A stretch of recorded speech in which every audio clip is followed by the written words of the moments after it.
IMF के programme की हम बात करेंगे। IMF ने पाकिस्तानी मईशत में बेहतरी की पेशगोई की है। जो भी ऐसी पेशगोई करता है हमें अच्छा लगता है। माशी माहिरीन को काफ़ी हौसला अफजाई से करार दे रहे हैं। IMF की वर्ल्ड इकोनॉमिक आउटलुक रिपोर्ट 2024 में कहा गया है कि इस साल माशी शरह नमू 2%, अगले साल 3.5% तक जाने का इम्कान है। रिपोर्ट के मुताबिक रवा साल महंगाई 21% हदफ के मुकाबले में 24.8% रहेगी। IMF का कहना है कि अगले माली साल महंगाई में 12.1% की नुमाया कमी भी मुतवक्के है। होपफुली ऐसा हो।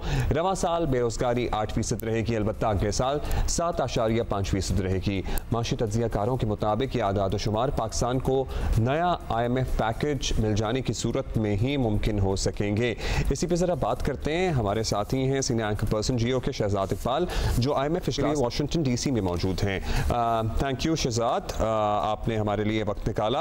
आप बता दीजिएगा, जो वर्ल्ड इकोनॉमिक आउटलुक रिपोर्ट जारी की गई है, क्या अहम निकात हैं इसके? इकोनॉमिक आउटलुक जारी कर दिया गया है और इस बात पे बहुत ज़्यादा फोकस हुआ, इस चीज़ को हाईलाइट किया गया कि दुनिया भर में महंगाई एक बहुत बड़ा चैलेंज है, इस वक्त भी है, आने वाले सालों में भी रहेगा। और उसकी वजह यह है कि पोस्ट पेंडेमिक जो लिक्विडिटी इंजेक्ट की मुख्तलिफ ममालिक ने, उसके असरात भी अब तक देखे जा रहे हैं। इसके अलावा जो ऑयल प्राइसेस और गैस प्राइसेस में इजाफा हुआ, उसके असरात भी इस वक्त तक देखे जा रहे हैं और महंगाई इस वजह से ज़्यादा है। इस वक्त जो ग्लोबल महंगाई की शरह है वो 6.8% है। अगले साल की प्रोजेक्शन है कि 5.9% तक ये कम होगा और इसके अगले साल ये कम होकर 4.5% हो जाएगी। लेकिन फिर भी खतरात मौजूद हैं और ख़ास तौर पे इसका बहुत ज़्यादा जिक्र हुआ कि जो मिडल ईस्ट के हालात हैं वो कहाँ पे जाते हैं।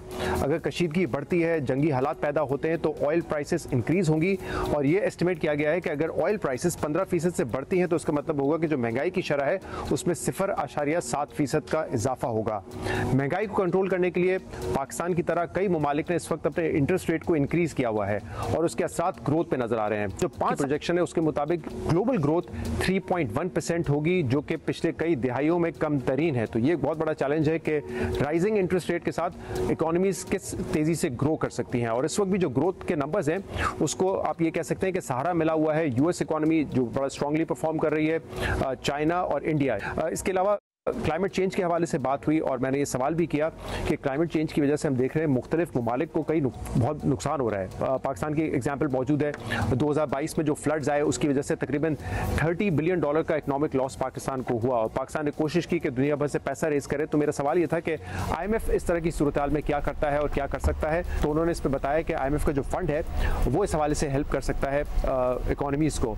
तो मेरे ख्याल से आगे जाके ये दो बड़े चैलेंजेस हैं जिसका जिक्र बार बार हुआ कि दुनिया के हालात क्या रहते हैं, मिडिल ईस्ट के हालात क्या रहते हैं, इन्फ्लेशन एक बहुत बड़ा चैलेंज है और क्लाइमेट चेंज अभी चैलेंज रहेगा। सही।